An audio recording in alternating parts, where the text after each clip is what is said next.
श्री राधा कृष्ण के चरणारविंदों में शतकोटि नमन बंदन करते हुए मित्रों को, जिज्ञासुओं को, धर्म प्रेमियों को, ज्योतिष विज्ञान प्रेमियों को हर हर महादेव, बम बम भोले, नमः शिवाय। मित्रों, संसार में इस जीवन को जीने के लिए अनेकानेक प्रकार की समस्याओं का सामना करना पड़ता है, संघर्ष करना पड़ता है, परिवार से संघर्ष करना पड़ता है, बच्चों के साथ संघर्ष करना पड़ता है, पत्नी के साथ संघर्ष करना पड़ता है, धन पैदा करने के लिए संघर्ष करना पड़ता है। जिंदगी संघर्ष है, जीवन संघर्षमय बन जाता है और फिर परिणाम ये होता है कि टेंशन होने लगता है। जब टेंशन होने लगता है तो अनेक रोग आने लग जाते हैं। गलतियां हम करते हैं, गलतियां आप करते हैं।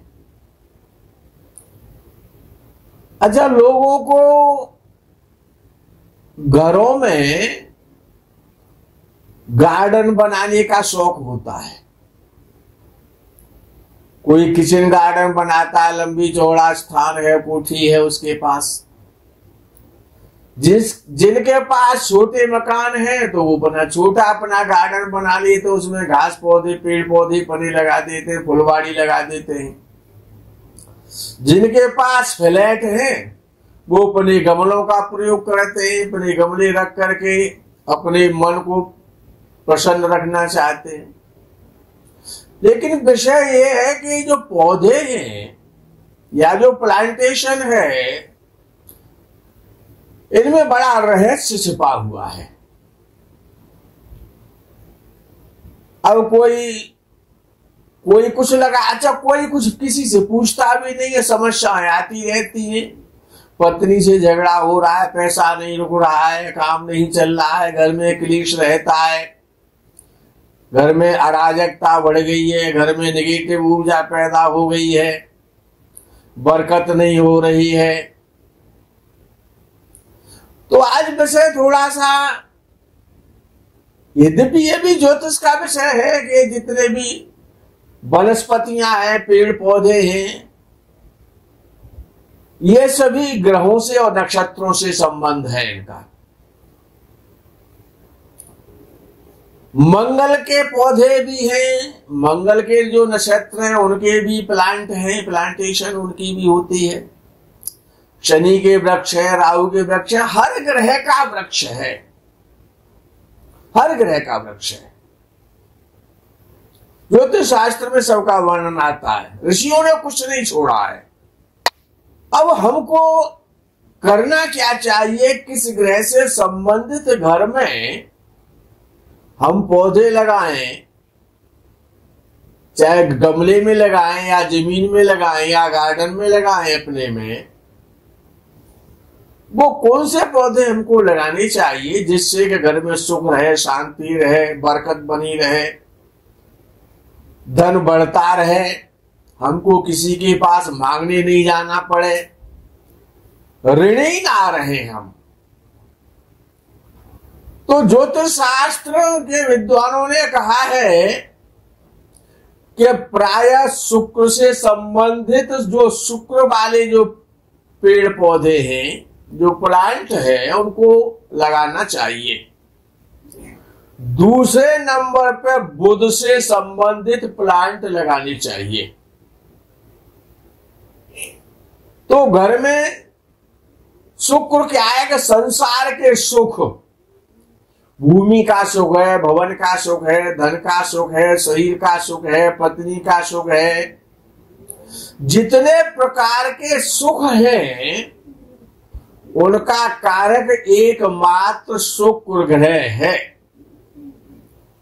और शुक्र ग्रह भी मजबूत हो जाएगा और घर में भी सुख रहेगा, शांति रहेगी, धन की वृद्धि रहेगी, आपको कहीं मांगने नहीं जाना पड़ेगा, आप ऋणी नहीं होंगे। इस प्रकार के पौधे क्यों नहीं लगाते हैं आप अपने घर में?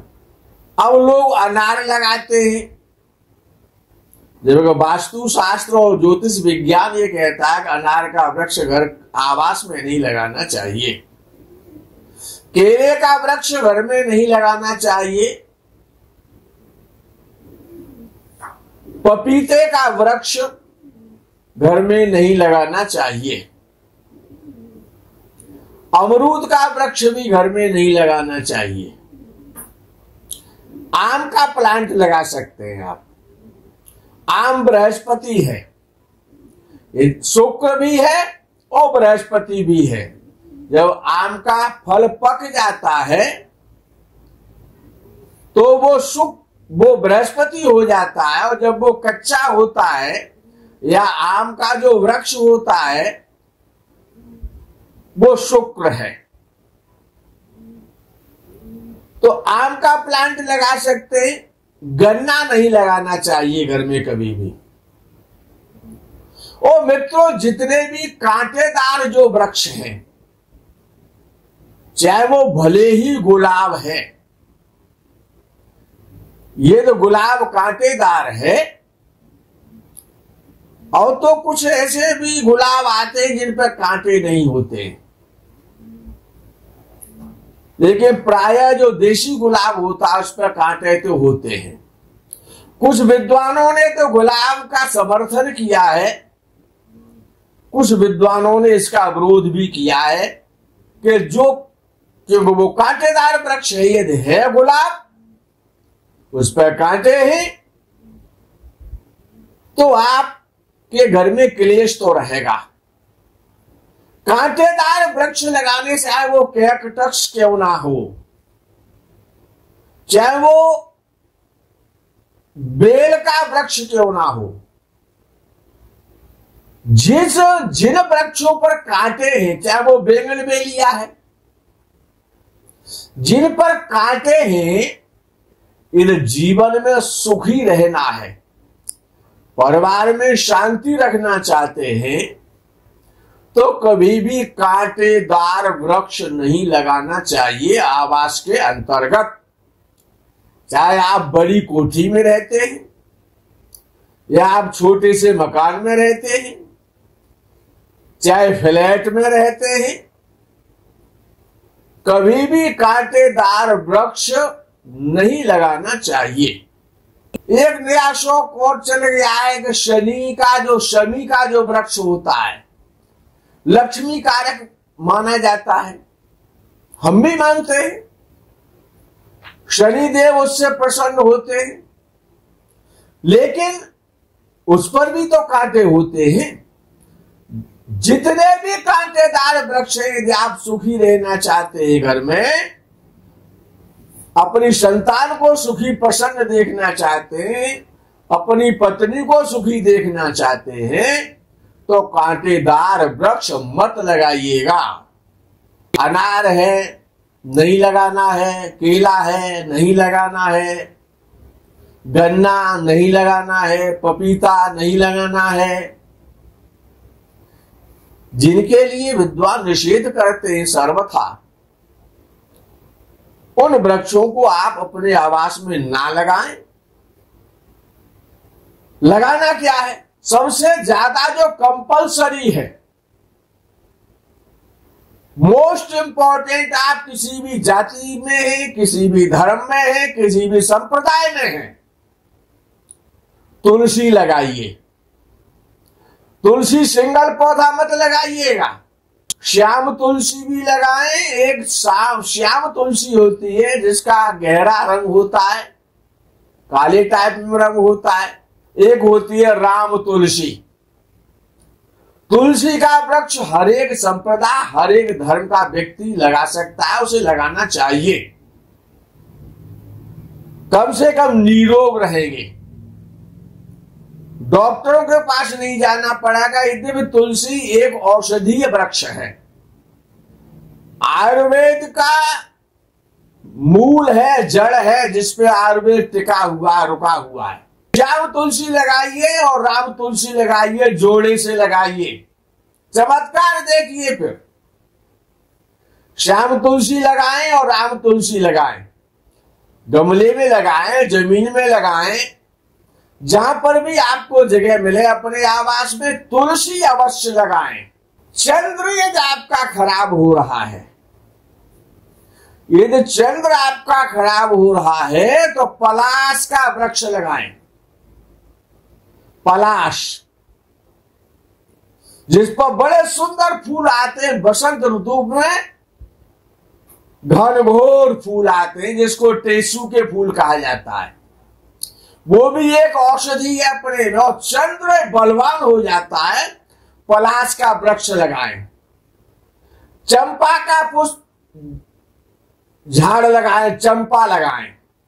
चंपा में बहुत अच्छे पुष्प आते हैं। आंवले का वृक्ष लगाएं। धन की वृष्टि होगी, आंवले का वृक्ष लगाएं। आंवला लगाएं, चंपा लगाएं, सफेद गुलाब लगाएं। सफेद गुलाब पर कांटे नहीं होते। सफेद गुलाब लगाएं। और चंद्र को प्रसन्न करना है तो पलाश का वृक्ष लगाएं। शुक्र को प्रसन्न करना है, आंवली का वृक्ष लगाएं। शुक्र के वृक्ष ज्यादा से ज्यादा घर में होने चाहिए, चाहे गमले में लगाएं, चाहे अपने गार्डन में लगाएं। श्याम तुलसी और राम तुलसी अवश्य लगाएं। एक दूसरी तुलसी और आती है जिसको कहते हैं वन तुलसी। वन तुलसी भी लगाएं। एक मरुआ आता है, जिसे कोई मरुआ कहता है, कोई दोना मरुआ कहता है। मरुआ का वृक्ष लगाएं, लेकिन तुलसी से अलग हट करके लगाएं। तुलसी और मरुआ को साथ ना लगाएं, अलग अलग लगाएं। बहुत सुगंधित वृक्ष होता है, सुगंधित फूल आते हैं उस पर। लेमन ग्रास लगाएं अपने घर में। लेमन ग्रास घर के आग्नेय कोण में या नैऋत्य कोण में लेमन ग्रास लगाएं। गेंदा हमेशा लगाएं। किसी भी कलर का फूल क्यों ना आता हो, गेंदा फूल आए या ना आए, गेंदा लगाया तो एक दिन पुष्प तो उस पर आएंगे। गेंदा घर में निरोगता पैदा करता है। तमाम प्रकार की नेगेटिव ऊर्जा को नष्ट कर देता है, पॉजिटिव एनर्जी पैदा करता है गेंदा। गुड़हल का वृक्ष लगाएं, बहुत सुंदर पुष्प आते हैं। सुगंधा लगाएं, बहुत सुंदर फूल आते हैं, सुगंधित फूल आते हैं, उसका नाम ही सुगंधा है। रात रानी का वृक्ष लगाइए ना,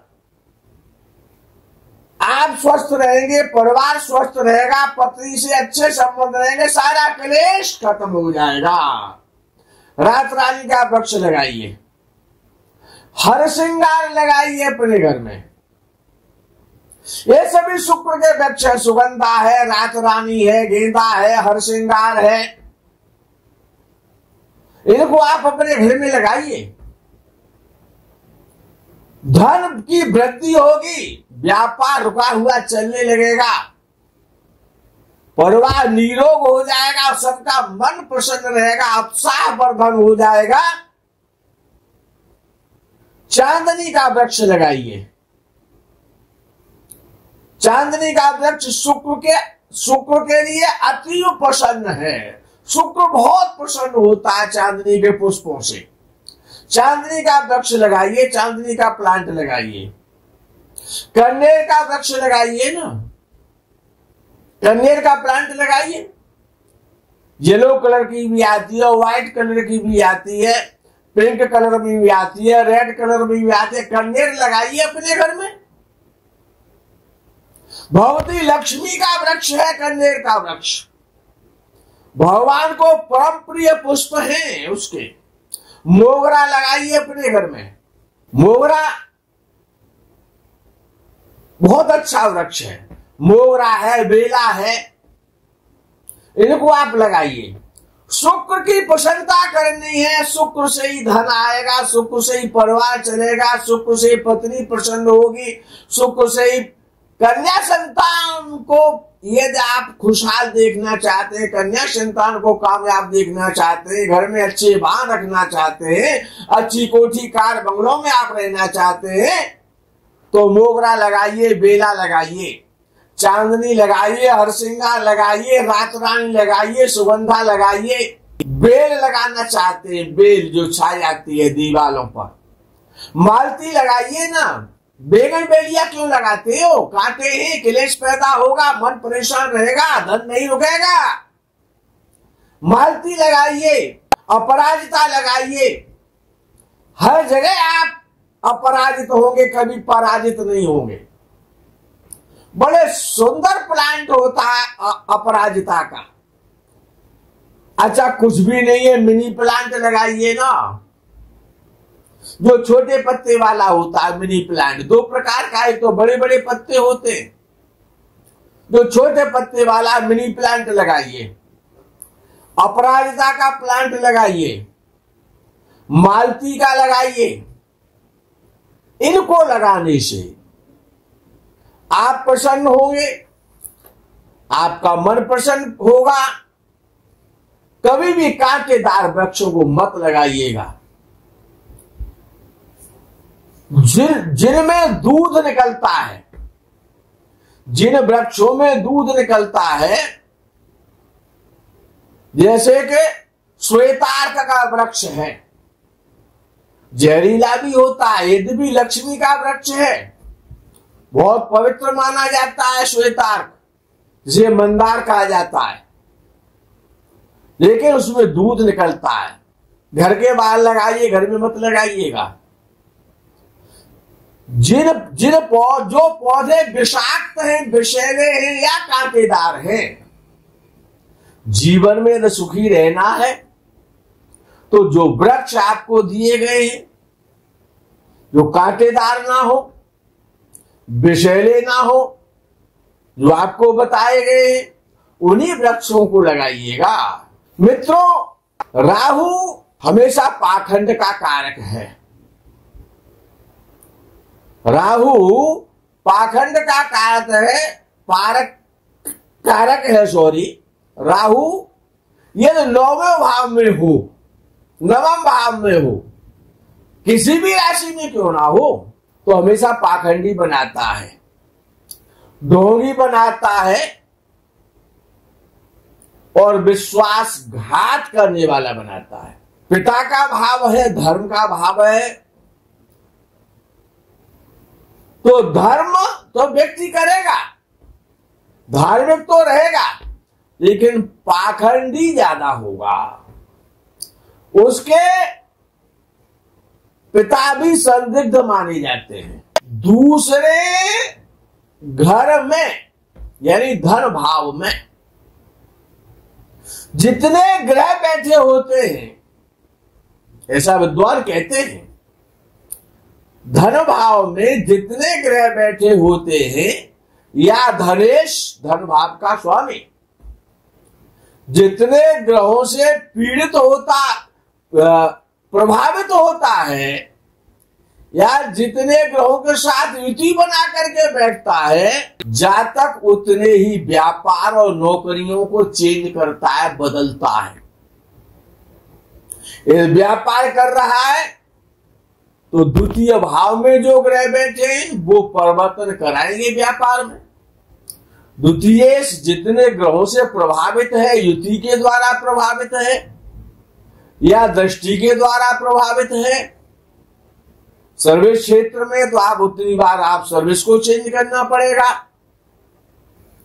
या जब जब द्वितीय पीड़ित होगा, जब जब गोचर में भी जब जब द्वितीय और द्वितीय भाव पीड़ित होगा, तब तब आपको अपना व्यापार बदलना पड़ेगा। सर्विस में तो स्थान परिवर्तन होगा, परिवर्तन योग बन जाता है। यहां पर कुंडली में अधिक से अधिक ग्रह 9, 10 और 11वें भाव में होते हैं, तो जातक का जो जीवन का जो उत्तरार्ध है, उत्तरार्ध यानी 50 वर्ष के बाद की अवस्था को उत्तरार्ध कहा जाता है। तो उत्तरार्ध में जातक बड़ा धनवान बनता है, सुखी होता है। धन के द्योतक 2 ग्रह, परस्पर या तो दृष्टि संबंध हो जाए या युति संबंध हो जाए। धन को देने वाले, धन के द्योतक, उनमें परस्पर कोई योग बन जाए, दृष्टि संबंध हो जाए या युति संबंध हो जाए या परिवर्तन हो जाए, तो जातक हमेशा धनी बनेगा, ये अपने में सुनिश्चित है विद्वानों के द्वारा। लाभेश और धनेश का परिवर्तन हो जाए, इनकी युति हो जाए या दृष्टि संबंध हो जाए, लाभेश और धनेश, तो जातक धनवान बनेगा, भूमि भवन वाहन प्रचुर मात्रा में इनका सुख प्राप्त होगा। एक तीसरा भावेश और है जिसको कहते हैं लग्नेश। लग्नेश भी धन कारक है, लाभेश भी धन कारक है, धनेश भी धन कारक है और लग्नेश भी धन कारक है, लगन का स्वामी। ये तीनों ही भावों के स्वामी धन प्रदायक, धनदायक माने जाते हैं। यदि इनमें से दो का भी संबंध दृष्टि के द्वारा हो जाए, युति के द्वारा हो जाए, विशेष रूप से लाभेश और धनेश का, लग्नेश और लाभेश का दृष्टि संबंध हो जाए, आपस में भाव परिवर्तन हो जाए, कोई भी संबंध बन जाए, लग्नेश के साथ बन जाए, धनेश का बन जाए, लाभेश का बन जाए, तो महाधनी योग बनता है। ऐसा व्यक्ति अपने जीवन में धनाढ्य होता है। हाँ, ये कमजोरी तो उसमें आ जाती है कि हर समय पैसे के विषय में सोचता है। यदि लग्नेश का संबंध धनेश के साथ बन जाए या लाभेश के साथ बन जाए, तो ऐसा व्यक्ति हमेशा धन के विषय में सोचता है। संसार में उसे और कुछ नजर नहीं आता, सोते में भी धन का ही स्वप्न देखता है और कंजूस भी हो जाता है, कृपण हो जाता है ऐसा व्यक्ति, लेकिन धनाढ्य होता है। ये अपने में सुनिश्चित विद्वानों ने माना है। मित्रों, आज के प्रकरण में यही विराम करते हैं। आगे के प्रकरण का आप इंतजार करें। तब तक के लिए हर हर महादेव, बम बम भोले, नमः शिवाय, जय गो माता की।